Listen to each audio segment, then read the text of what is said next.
Like کریں، subscribe کریں اور بیل آئیکن کے گھنٹی کو بھی اوپن کر لیں تاکہ ہماری ویڈیو سب سے پہلے آپ دیکھ سکیں۔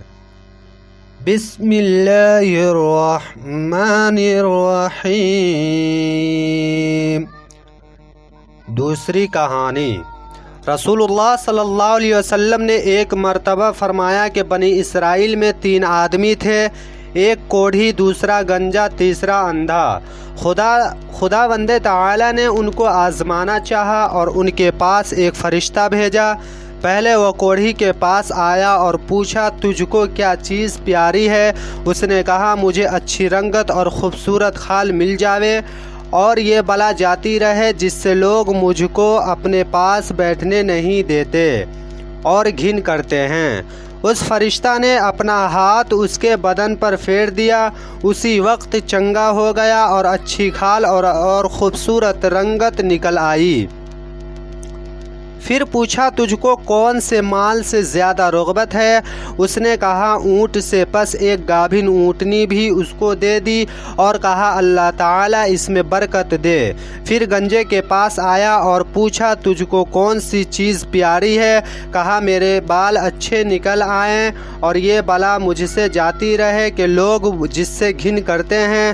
فرشتے نے اپنا ہاتھ اس کے سر پر پھیر دیا، فوراً اچھا ہو گیا اور اچھے بال نکل آئے۔ پھر پوچھا، تجھ کو کون سا مال پسند ہے؟ اس نے کہا، گائے۔ بس اس کو ایک گابھن گائے دے دی اور کہا، اللہ تعالیٰ اس میں برکت بخشے۔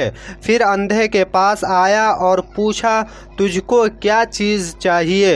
کہا، اللہ تعالیٰ میری نگاہ درست کر دے کہ سب آدمیوں کو دیکھوں۔ اس فرشتے نے آنکھوں پر ہاتھ پھیر دیا، اللہ تعالیٰ نے اس کی نگاہ درست کر دی۔ پھر پوچھا، تجھ کو کیا مال پیارا ہے؟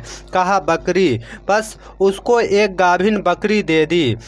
تینوں کے جانوروں نے بچے دیے۔ تھوڑے دنوں میں اس کے اونٹوں سے جنگل بھر گیا اور اس کی گائیوں سے اور اس کی بکریوں سے۔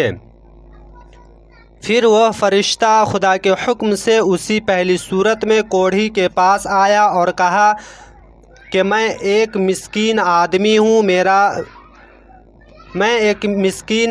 ہوں، میرے سفر کا سب سامان ختم ہو گیا، آج میرے پہنچنے کا کوئی وسیلہ نہیں سوائے خدا کے اور پھر تیرا۔ میں اس اللہ کے نام پر جس نے تجھ کو اچھی رنگت اور عمدہ خال عنایت فرمائی، تجھ سے ایک اونٹ مانگتا ہوں کہ اس پر سوار ہو کر اپنے گھر پہنچ جاؤں۔ وہ بولا، یہاں سے چل دور ہو، مجھے اور بہت سے حقوق ادا کرنے ہیں، تیرے دینے کی اس میں گنجائش نہیں۔ فرشتہ نے کہا، شاید تجھ کو تو میں پہچانتا ہوں، کیا تو کوڑھی نہیں تھا کہ لوگ تجھ سے گھن کرتے تھے؟ اور کیا تو مفلس نہ تھا؟ پھر تجھ کو خدا نے اس قدر مال عنایت فرمایا؟ اس نے کہا، واہ کیا خوب، یہ مال تو میری کئی پشتوں سے باپ دادا کے وقت سے چلا آتا ہے۔ فرشتہ نے کہا، اگر تو جھوٹا ہو تو خدا تجھ کو ویسا ہی کر دے جیسا پہلے تھا۔ پھر گنجے کے پاس اسی پہلی صورت میں آیا اور اسی طرح اس سے بھی سوال کیا اور اس نے بھی ویسا ہی جواب دیا۔ فرشتہ نے کہا، اگر تو جھوٹا ہو تو خدا تجھ کو ویسا ہی کر دے جیسا پہلے تھا۔ پھر اندھے کے پاس آیا، اسی پہلی صورت میں آیا اور کہا، میں مسافر ہوں، بے سامان ہو گیا ہوں، آج بجز خدا کے پھر تیرے کوئی میرا وسیلہ نہیں ہے۔ میں اس کے نام پر جس نے دوبارہ تجھ کو نگاہ بخشی، تجھ سے ایک بکری مانگتا ہوں کہ اس سے اپنی کارروائی کر کے سفر پورا کروں۔ اس نے کہا، بے شک میں اندھا تھا، خداوند تعالی نے محض اپنی رحمت سے مجھ کو نگاہ بخشی۔ جتنا تیرا جی چاہے لے جا اور جتنا چاہے چھوڑ جا، خدا کی قسم کسی چیز سے میں تجھ کو منع نہیں کرتا۔ فرشتے نے کہا کہ تو اپنا مال اپنے پاس رکھ، مجھ کو کچھ نہیں چاہیے، فقط تم تینوں کی آزمائش منظور تھی سو ہو چکی۔ خدا تجھ سے راضی ہوا اور ان دونوں سے ناراض۔